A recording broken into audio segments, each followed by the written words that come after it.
Blessed day in the Lord. I trust in God that you are being well today. My name is Margot, and I am your host. Welcome to today's episode of Word Insight for Spiritual Maturity. I trust in God that this podcast will encourage you and strengthen our faith in God's Word in our pursuit of spiritual maturity in Christ Jesus. Father God, thank you. Thank you that your peace surpasses all understanding. Thank you that your peace guards and shields our heart. Thank you, God, for your righteousness. Thank you that you are holy, you are just, you are faithful, God, all knowing, forever present, God. Thank you for your grace and your mercy this day, oh God. Thank you for the opportunity to share this word. And for those who are listening to the sharing, oh God, that their hearts are moved and stirred in obedience and humility and surrender to the power of your Holy Spirit. Thank you, Father God, for in this all I pray that you receive the honor, all the glory, and the highest praise. I pray this all in the name of your Son, our Lord and Savior, Jesus Christ. Amen. Thank you so much again for joining me today. We are going to talk about specifically around Psalm 46, verse 10. And I'm going to open or begin our sharing with a question, asking you something quite simple, uh, which is, have you noticed that even as believers, those who are in Christ Jesus, our hearts still strive? Have you noticed that our hearts still strive? Psalm 46, verse 10, it does not suggest stillness, it commands it. Um, Striving reveals a heart issue, and striving is what happens when we step into a role that God never gave us. Psalm 46, verse 10a, speaks directly to this posture of our heart. It says, "Be still and know, recognize, understand that I am God." So, this is a divine command to take a timeout. Consider giving our heart a timeout in obedience to Psalm 46, verse 10a, which says, "Be still and know," that is, recognize, understand that I am God. The NASB version reads, "Stop striving and know that I am God." So striving reveals something deeper. It reveals the how, where, when, why, who we are attempting to be. And in all of this, we are attempting to be God, small g God. Striving produces questions such as, why me? Why now? Why so hard? Why so much? When will it end? But Father God is commanding us to let all striving cease. The energy that we pour into striving drains us. It truly drains us physically, mentally, emotionally, spiritually. We have been so conformed to the ways of this world, that is the methods and the way the world does things and the direction and how we do what we do. And these same methods and how we do what we do, they don't align and are not in agreement with God's word. So by default, our flesh and our sinful nature wants to fix issues of our own strength, situations, and our own energy and ability. And many times, this is from a place of using our mind, will, and emotions, the thoughts and intent of our hearts, the words, and our actions in unrighteous ways. And we approach many situations out of frustration or anger or sadness or stress or worry or even depression. And so this all takes our focus off of the one who's able to strengthen our heart, who gives us wisdom on how to navigate, and that is Christ Jesus. And this is all draining for our heart when we take our focus and our eyes off of Him. My second point is that the battle is not yours. The battle is not ours. Ephesians 6, verse 12 tells us that for our struggle is not against flesh and blood, contending only with physical opponents, but against the rulers, against the powers, against the world forces of this present darkness, against the spiritual forces of wickedness in heavenly supernatural places. And First Samuel verse 17 First Samuel chapter 17, verse 47 tells us, for the battle is the Lord's. If the battle belongs to the Lord, then striving is disobedience. Our struggle is not only with physical opponents, but spiritual, and the battle is the Lord's. Yet, we as believers in Christ Jesus, we have in our heart the default to strive, to fix, to control, to manage, to force outcomes using our own understanding, our own emotions and strength. But Father God is calling us to come to stillness in Him. My third point is God's word ends striving. Striving ends when surrender to God's word begins. Everything begins in and exists with and ends with God's word. First, it all starts with this. So let's examine how it all started with in John 1, verse 1 to 3. Verse 1 tells us in John 1, in the beginning, before all time, was the Word. That's Christ Jesus. In the beginning was God's spoken word. And the Word, that is the word spoken by God, was with God, and the Word was God Himself. And verse 2 tells us that He was continually existing in the beginning, co-eternally with God. So this verse tells us that God's spoken word existed with Him. It didn't depart from Him when it was spoken, and the word was with God Himself. Not only did God's word spoken by God not depart from Him, but His word also coexisted with Him. Verse 3 of John 1 tells us, all things were made and came into existence through Him, and without Him, not even one thing was made that has come into being. So this verse tells me that we are all of Him, right? That nothing that was made, it wasn't made on its own. It didn't just appear on its own. It came into existence through Him. And we are all of the spoken word of God, which it was the first word in the beginning. We are all of Christ Jesus.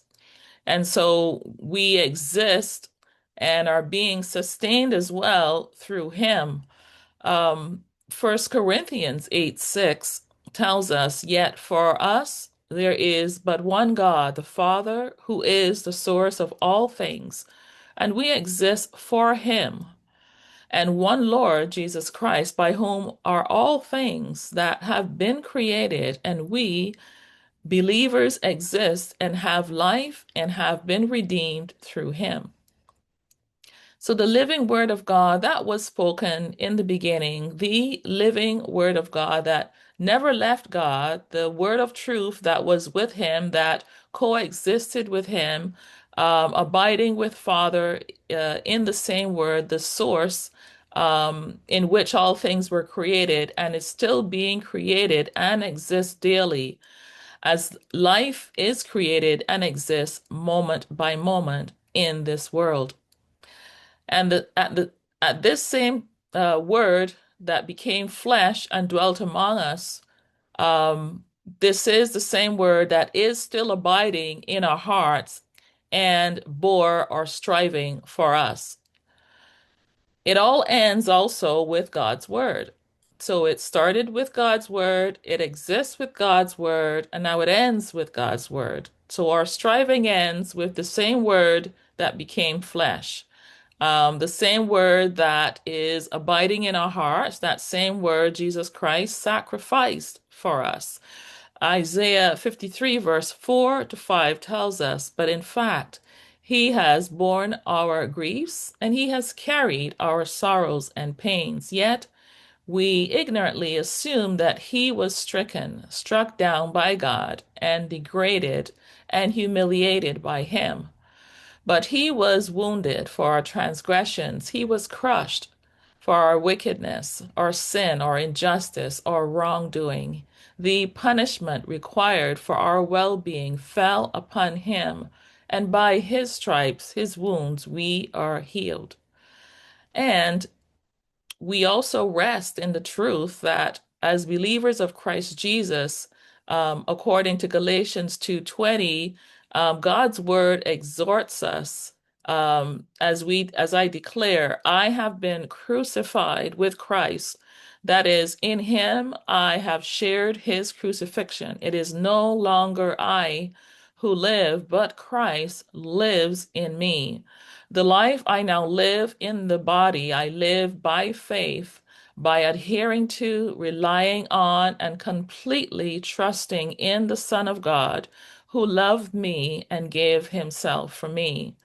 So we share in being crucified with Christ. We are no longer living as we did before accepting Him into our hearts, but we now know, acknowledge, and recognize that it is in Christ Jesus that we live. And it is Christ Jesus, the greater He, that is alive within us and desiring us to follow Him and live for Him. So this brings me to my next point, at point 4, that says stillness is faith, not weakness. Stillness is not passivity. Stillness is submission. Acts 17, verse 28 tells us, for in him we live and move and exist. That is, in him we actually have our being, as even some of your own poets have said, for we also are his children. So if in him we live and move and exist, that is, in him we actually have our being as his children, then the more then and more importantly, as believers in Christ Jesus, our striving no longer makes sense, does it?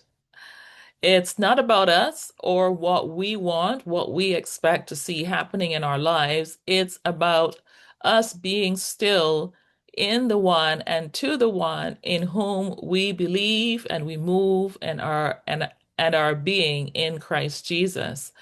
So be still to submit and surrender and to trust. Be still to strengthen our faith in Christ Jesus. And so the less we strive, the more our confession changes to declare, why not me? And here I am, Lord. And I will endure, according to Second Timothy chapter 2, verse 3, that says, take with me your share of hardship, passing through the difficulties which you are called to endure, like a good soldier of Christ Jesus. So, in closing, I call you to stillness. I invite you to join me to stillness. Right now, let our hearts stop striving. Let God be God.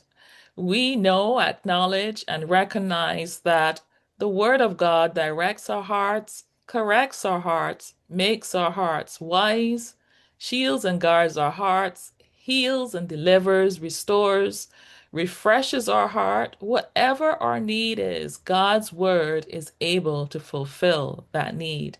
So let's seek to be still in his word. Give permission to the righteous word, the living and powerful word of God, to do its righteous work in our heart.